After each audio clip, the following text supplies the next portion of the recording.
अस्सलाम वालेकुम मेरे प्यारे मदरसा दिन शिक्षक साथियों।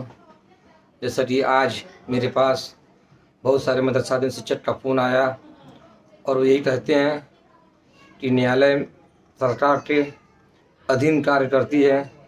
मेरा दिमाग ख़राब हो जाता है और मैं हमेशा से यही बताता हूँ कि न्यायालय कार्यपालिका नहीं है, वह न्यायपालिका है।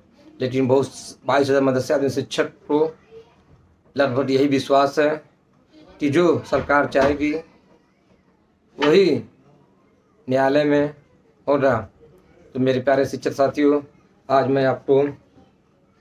मेरी बात हुई थी शिक्षक से जिनका मेरा नंबर तो उनका नंबर है, लेकिन उनका नाम हमें नहीं मालूम है। तो उनसे मैं खास गुजारिश करता हूँ कि वीडियो पूरा देखें और मैं हमेशा से जो वीडियो बनाता हूँ उसमें सारी प्रूफ और सच्चाई के साथ रहती है।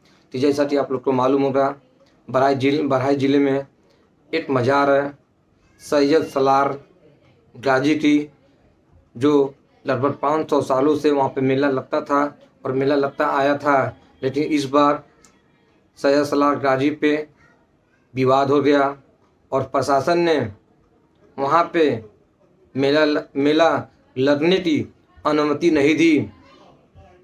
प्रशासन का कहना था कि कुछ संगठन के लोग अगर मेला लगेगा तो आपस का माहौल ख़राब होगा, इसी के कारण वहाँ का मेला रद्द किया जाता है। और इसमें सुहेल देव समाज पार्टी के राष्ट्रीय अध्यक्ष ओम प्रकाश राजभर जी ये चाहते थे कि मेला वहाँ पे न लगे और उनके लड़के भी चाहते थे कि मेला न लगे। ये दो बड़े बड़े दिग्गज लगे हुए थे क्योंकि ये लोग चाहते थे कि वहाँ पे सुहेल देव महाराजा की मेला लगे और इन्हीं सुहेल देव महाराजा और सैयद सलार गाजी के बीच में युद्ध हुआ था जैसा कि बताया जाता है। उसके बाद से बहराइच ज़िले में जाकर खुद मुख्यमंत्री जी ने, उत्तर प्रदेश के मुख्यमंत्री, आक्रांता का महिमा मंडन का मतलब देशद्रोह। भारतीय जनता पार्टी में उनकी सरकार में हर धार्मिक स्थान को खतरा है। यूपी के सीएम योगी आदित्यनाथ ने उन लोगों को करारा जवाब दिया है जो हिंदुस्तान को लूटने वाले विदेशी लुटेरों का गुणगान करते रहते हैं। महमूद गजनवी के सेनापति सैयद सलार मसूद गाजी की दरगाह पर लगने वाले मेले पर सियासत तेज हुई तो सीएम योगी ने साफ कह दिया कि आक्रांताओं का महिमा मंडन करने का मतलब देशद्रोह है। आक्रांता का महिमा मंडन का मतलब देशद्रोह की नींव को पुख्ता करना और स्वतंत्र भारत देशद्रोही को स्वीकार नहीं कर सकता है जो भारत के महापुरुषों को अपमानित करता हो।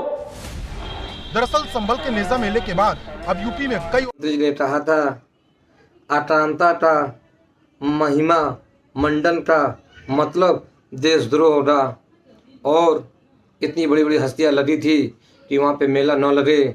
लेकिन वहाँ के सैयद सलार गाजी कमेटी जब उनको कहीं सफलता नहीं मिली तो आखिरकार न्यायालय का रुख किया और आज न्यायालय का उत्तर प्रदेश की लखनऊ की खंडपीठ ने एक ऐतिहासिक फैसला सुनाते हुए मेला लगने का आदेश जारी किया।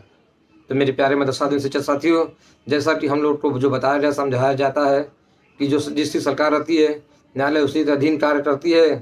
मुख्यमंत्री जी भी चाहते थे कि नानपारा मैदान में 21 दिन लगातार युद्ध हुआ है। आज भी नानपारा का मैदान है, कुटला नदी आज भी है, गाजी मियाँ का मजार जहाँ मारे गए हैं वहाँ मजार बनी है आज भी है। ऐसे देश के लूटने वाले, देश को गुलाम बनाने वाले लोगों के मेला से तो बढ़िया है कि जो देश को गुलाम होने से बचाया, देश को लूटने से बचाया, ऐसे लुटेरे को नेस्तनाबूद कर दिया राजभर महाराजा सुहेल देव जी। तो मेला तो उनका लगना चाहिए जो देश के लिए काम किए हों, जो समाज के लिए काम किए हों, चाहे वो पंडित दीनदयाल उपाध्याय जी हों, चाहे बाबा साहब डॉक्टर अम्बेडकर जी हों, चाहे गौतम बुद्ध जी हों, चाहे राजभर महाराजा सुहेल देव जी हों, चाहे सरदार वल्लभ भाई पटेल जी हों। जिन महापुरुषों ने समाज और प्रदेश और देश के लिए किया है उनका मेला लगा करके उनके कृतित्व और व्यक्तित्व को बताने की जरूरत है। ये लुटेरा जो देश को लूटने के लिए आए हैं, उनका मेला लगाने से कौन सा फायदा है? ये पत्ती जिला पंचायत के सदस्य बगावत से भ्रष्टाचार मेला न लगे, राजभर भी चाहते थे मेला न लगे। उसके बाद से लेकिन न्यायालय में मामला गया और आखिरकार न्यायालय में, जिसका नाम है न्याय, आखिरकार न्यायालय में जो सलाह कमेटी रही थी उससे जीत हुई और आखिरकार मेला अब वहाँ पे लगेगा। तो आप लोग इस पर बताइए कि सरकार बड़ी है या न्यायालय बड़ा है? मदरसा बोर्ड का भी फैसला मदरसा बोर्ड के पक्ष में आया, ना कि सरकार के पक्ष में गया। सरकार चाहती थी कि मदरसा बोर्ड बंद हो जाए। AMU अलीगढ़ मुस्लिम यूनिवर्सिटी जो मामला सुप्रीम कोर्ट में चल रहा था, वह सरकार चाहती थी कि AMU का जो मुस्लिम विश्वविद्यालय है उसका दर्जा छीन लिया जाए, लेकिन आखिरकार AMU का भी दर्जा बरकरार था। सरकार लगी हुई थी, लेकिन आखिरकार न्यायालय ने, जो मामला न्यायालय में जाता है आज जो सही रहता है, न्यायालय बिल्कुल उस पर अपनी ठोस कार्रवाई करते हुए न्याय की जीत होती है। तो मेरे प्यारे मदरसा शिक्षक साथी, अगर हम लोग भी न्यायालय में आज भी मजबूती से लड़ें तो हम लोग की उस समय भी जीत हुई थी, जिसमें न्यायालय ने स्पष्ट आदेश दिया था कि मदरसा शिक्षकों को 8 सप्ताह में इनका बकाया मानदेय देने का आदेश दिया था।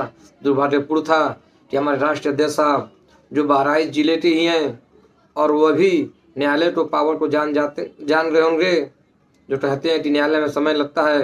न्यायालय में मजबूती से पैरवी करने पे समय नहीं लगता है, और कोर्ट कचहरी नहीं है। और आखिरकार 11 महीना विलम्ब कर दिए और उसके बाद न्यायालय में गए और फिर से केस अनलिस्टेड हो गया। तो केस को आज लिस्टेड नहीं हुआ और लगभग आज 2.5 से 3 महीने का समय लग गया। तो फिर मेरे प्यारे मदरसा शिक्षक साथियों, जब तक ये मामला न्यायालय में लिस्टेड नहीं होगा, मदरसा शिक्षक को मानदेय मिलना बहुत ही मुश्किल काम है। जय हिंद, जय भारत।